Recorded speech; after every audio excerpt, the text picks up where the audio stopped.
All right, this is starting the fourth video. What I'd like to do at this point, I think, is move over to this section. Let's start with number 13. This says simplify the expressions below, give your answer as a complex number in simplest form, show your work. Now, when you solved this, did you remember that this plus sign in between means that really what we're going to do is just combine like terms? So I can drop the parentheses. They don't have any impact. They're not going to change the signs of anything because it's a plus. So we're just looking to add all of the terms. Positive 4 and negative 17, I can add those together and get negative 13. And then these like terms, negative 6i, positive 35i, if I add those together, I think we get 29i, and that's the end. There's our expression. That's all we needed to do on this one. I know that if you multiplied everything together, you're kicking yourself now that you spent all that time doing that. So really, really watch for any sort of symbol between the parentheses. That'll help you save some time. Let's look at 14. We have a subtraction symbol here, so this one is going to take a little bit of work. What we have to do is multiply each of the terms in this parentheses by negative, essentially negative 1. That will help us clear that up. So the parentheses in front, I can drop those if I'd like. Over here, negative times negative 4, that will be positive 4. Negative times negative 3i, positive 3i. Now combine like terms.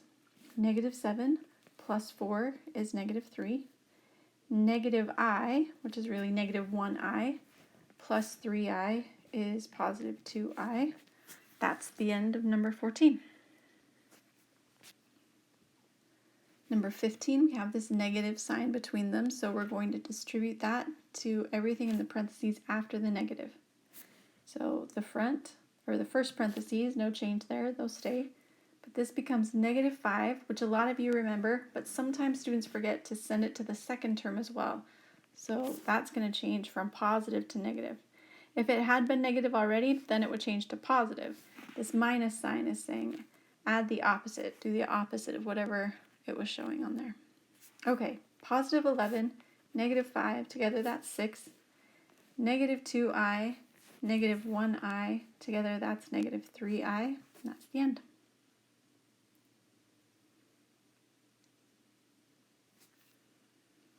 Okay, a cool thing happens with imaginary numbers when you multiply the imaginary parts together.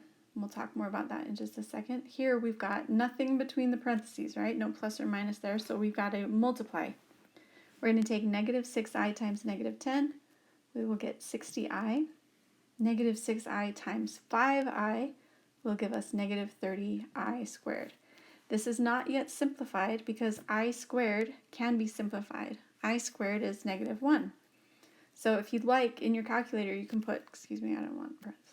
You can put negative 30 parentheses negative 1, and it will tell you what this should be. Or maybe you've noticed a pattern that it essentially just changes the sign in front of it. Try not to just memorize that or just use that trick unless you know where it's coming from, because it's really easy to forget little tricks unless they clearly make sense to you. And then you can just bring them back at will as you like. Okay, that takes care of 16. Let's try 17. Binomial times binomial. It's a good idea to practice these. We still have a few students struggling. So take negative 3 times negative 9, right? We're going to take this first term times each term in the second set of parentheses. Negative 3 times negative 9 is positive 27. I don't need to put a positive there. Negative 3 times negative 3i is positive 9i. Okay, we've multiplied negative 3 by everything, so now it's negative i's turn. Negative I times negative 9 is positive 9i. These two don't cancel out. Even though they're twinners, they also have the same sign, right? So they don't cancel each other out. Together they're going to become 18i. Then we're going to take negative I times negative 3i. This becomes positive 3i squared. So we have a few things we can deal with. First off, the I squared is the same as negative 1. I squared equals negative 1. So we have 3 times negative 1. That's negative 3. So we have some like terms. Positive 27, negative 3, together that's 24. Positive 9i, together that's 18i. There's the end of that problem.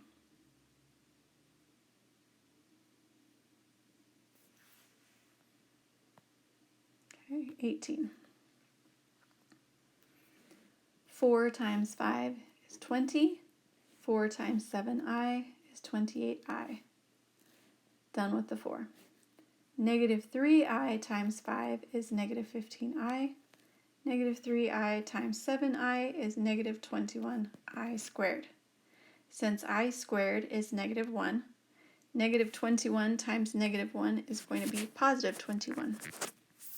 20 plus 21 is 41. 28 minus 15i.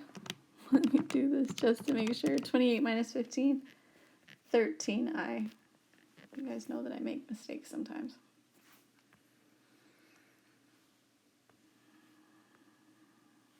Okay. Got just a few more of this type. Let's keep going. Negative 3 plus 2i squared. So what I'm going to do is write this out. I feel like no matter how many times I say this, we still have some people that are trying to just do this times this, and you're going to get the wrong answer. Because it's easy to forget the outside and inside terms that we're multiplying together. So we're going to take negative 3 times negative 3 and get positive 9. We're also going to take negative 3 times 2i. That will give us 6i, negative 6i. Now 2i times negative 3 is, again, another negative 6i. And 2i times 2i is 4i squared. Since I squared is negative 1, we're dealing with 4 times negative 1, so this is going to become negative 4. We have positive 9 and negative 4, so that's going to be 5. We have negative 6i and negative 6i. Together that will be negative 12i.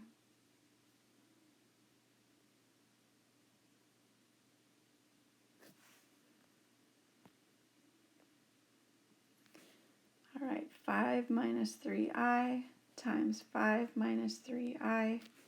5 times 5 is 25. 5 times negative 3i, negative 15i.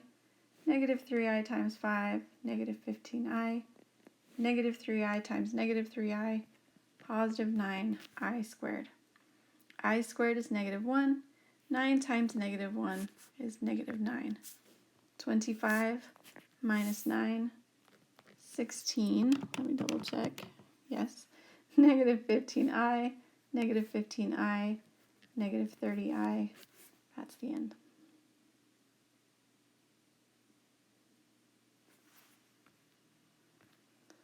Okay, 21.